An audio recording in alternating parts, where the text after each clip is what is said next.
नमस्कार. शिवसेना उद्धव बाळासाहेब ठाकरे पक्षाच्या वतीने या पत्रकार परिषदेमध्ये सर्व डिजिटल तथा प्रिंट माध्यमांच्या मान्यवर प्रतिनिधींचे मनपूर्वक स्वागत. ठाणे जिल्ह्याचे अत्यंत लोकप्रिय लाडके नेते सन्माननीय राजन विचारे साहेब आणि आमच्या महिला आघाडीचे सर्व पदाधिकारी, संपर्क प्रमुख, आमचे मधुकरजी देशमुख आणि सगळेच सन्मान्य पदाधिकारी इथे उपस्थित आहेत. मातृतीर्थ ते शिवतीर्थ मुक्त संवाद अभियान 30 तारखेपासून बुलढाणा जिल्ह्यातून सुरू झाले, 30 जानेवारीपासून, आणि आज 31वा दिवस आहे. आज आम्ही ठाणे जिल्ह्यात पोहोचलो आहे. दिवस 31वा, 12वी लोकसभा आणि तब्बल 34वी विधानसभा आम्ही आज इथे पूर्ण करत आहोत. आणि या निमित्ताने संध्याकाळी जाहीर सभा असेल, तत्पूर्वी काही मच्छीमार व्यवसायाशी संबंधित लोकांशी मुक्त संवाद होईल. त्यानंतर काही रिक्षा चालकांशी सुद्धा मुक्त संवाद आहे. कारण शिवसेनेने कायमच सामान्यातल्या सामान्य माणसांना न्याय देण्याचा प्रयत्न केलेला आहे आणि ते ठाणेकरांना तर फार चांगलं माहिती आहे की रिक्षा चालक असणारा माणूससुद्धा शिवसेनेत मुख्यमंत्री होऊ शकतो. ही शिवसेनेने किमया साधलेली आहे. सो आमच्या तमाम रिक्षाचालक भावंडांशी बोललं पाहिजे, त्यांचेही प्रश्न समजून घेतले पाहिजेत. यासाठी म्हणून आम्ही आजचा एक मुक्त संवाद त्यांच्याशी सुद्धा साधणार आहोत. या मुक्त संवादाचा हेतू एवढाच होता की कायम पंतप्रधान मन की बात करत आहेत, पण लोकांची गाऱ्हाणी अजिबातच काही ऐकण्यामध्ये कोणाला रस नाही. म्हणून आम्ही असं ठरवलं की बहुत हो चुकी मन की बात, अब सुनेंगे जन की बात. लोकांमध्ये जाऊया, लोकांशी बोलूया, लोकांचा जनमानस काय आहे ते समजून घेऊया. आणि 31 दिवसात जो जनमानस कळलेला आहे, लोक महागाई, बेरोजगारी यावर तर बोलतातच, पण 2 गोष्टी ज्या प्रकर्षाने लोकांमध्ये गेल्यावर जाणवल्या, त्यामध्ये स्वायत्त यंत्रणांचा जो गैरवापर आणि जो हैदोस आहे त्याने लोक कमालीचे चिडलेले दिसले. लोकांचा एक अजून त्याहीपेक्षा गंभीर बाब जी आम्हाला जाणवली की प्रत्येक ठिकाणी गेल्यावर लोक न्यायव्यवस्था आणि पोलीस यंत्रणा यांच्यावरचा आपला विश्वास उडाला आहे असं सांगतात. तेव्हा हे अत्यंत गंभीर आहे, चिंताजनक आहे की लोकांना इथली पोलीस यंत्रणा, इथली न्यायव्यवस्था आपलीशी वाटत नाही आहे. आणि याच्या बेटरमेंटसाठी, याच्या बदलासाठी आम्ही सगळे म्हणजे ऑदर दॅन शिवसेनासुद्धा आम्ही उद्धव साहेबांच्या सोबत आहोत असे लोक अत्यंत उत्स्फूर्तपणे येऊन सांगतात. आणि हे फार विशेष की हा पहिला दौरा असा असेल की ज्या दौऱ्यामध्ये आम्ही एकही मेट्रोपॉलिटन शहर निवडलं नाही. बुलढाण्यापासून जे आम्ही निघालो होतो 30 दिवस आम्ही जाणीवपूर्वक मीडियाच काय, जिथे लाईटही उपलब्ध नाही, जिथे रस्ता उपलब्ध नाही, अशा वाडी वस्त्या तांड्यांवर जाण्याचं ठरवलं. आणि तिथल्या प्रत्येक, कधी ऊसतोड कामगार असेल, कधी दूध विक्रेता असेल, कधी कांदा उत्पादक, सोयाबीन शेतकरी, कापूस शेतकरी, तूर पिकवणारा शेतकरी, अशा अनेकांशी बोलत, चर्चा करत, संवाद करत इथंपर्यंत पोचलो आहोत. ठाणे शहरात सर्वार्थाने ठाणे महत्त्वाचं आहे. नो डाऊट आम्हाला ठाण्यातल्या निकालाची काही चिंता नाही. आम्हाला हे पक्कं माहिती आहे की ठाण्यातली खासदारकीची जागा ही आम्ही जिंकणार आहोत, त्याबद्दल काही प्रश्नच नाही. कारण तेवढं राजन विचारे साहेबांचं इथे काम आहे, लोकसंपर्क आहे आणि महत्त्वाचं म्हणजे निष्ठावान शिवसैनिक कुठेही हललेले नाहीत.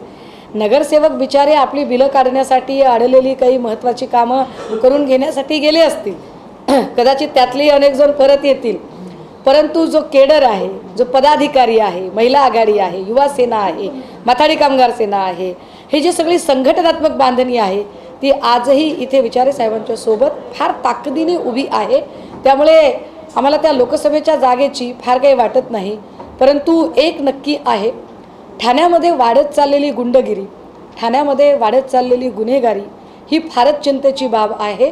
कारण कदाचित विश्वासघात करून गेलेल्यांचा राग निष्ठावानांवर असू शकतो की निष्ठावानांनी जरा वेगळी भूमिका घेतल्यामुळे गद्दारांची गद्दारी फार ठसठशीतपणे दिसायला लागली आणि त्यामुळे ते दुस्वास करू शकतात. परंतु त्या दुस्वासामध्ये या सगळ्या त्यांच्या वैमनस्यामध्ये ते सामान्य ठाणेकराला सुद्धा वेठीस धरत आहेत. ठाण्यामध्ये कधीही महिलांवर हात उचलला गेला नव्हता. ठाण्यामध्ये कधीही निष्ठावंत शिवसैनिकांवर अन्याय झाला नव्हता, परंतु मागच्या 4-6 महिन्यात जे वातावरण इथं दिसत आहे, अगदी म्हणजे सिद्धेश अभंगी असेल किंवा अजून कोणी असेल, ज्या पद्धतीची लोक, कारण हे पक्क आहे की सध्या जी माणसं विश्वासघात करून गेलेली आहेत, मस्के वगैरे सारख्या लोकांना मी जाहीर सभेत काय बोलायचं ते बोलेनच, त्यांच्या प्रत्येक दिली पाहिजेत. खरं तर मस्केंना उत्तरं द्यावीत इतकी मस्केंची फार योग्यता आहे मला असं अजिबात वाटत नाही. पण कधी कधी म्हातारी मेल्याचे दुःख नसते, पण काळ सोकावतो. जान देव चलो छोडो असं म्हटल्यावर त्यांना असं वाटतं की अरे आम्हाला घाबरले की काय. तर तुम्हाला कोणी घाबरत नाही, परंतु ही वाढती गुंडगिरी, वाढता क्राईम रेट आपण बघितलं की खूप सारे वकील मंडळी भेटायला आली होती. मी प्रत्येक जिल्ह्यातल्या बार असोसिएशनला भेटते, प्रत्येक जिल्ह्यातल्या वकील मंडळींशी भेटते आणि तिथला क्राईम रेट समजून घेण्याचा प्रयत्न करते. ठाण्यामधला क्राईम रेट जर बघितला तर ॲव्हरेज 3 ते 3.5 हजार बेल ॲप्लिकेशनचं ॲव्हरेज इथे आहे. 3 ते 3.5 हजार बेल ॲप्लिकेशनमध्ये 307, 323, 324 आम गोष्ट आहे. बरं, त्यातही जाणीवपूर्वक सूडबुद्धीने कारवाई करणे ही अजून एक वेगळीच गोष्ट आहे.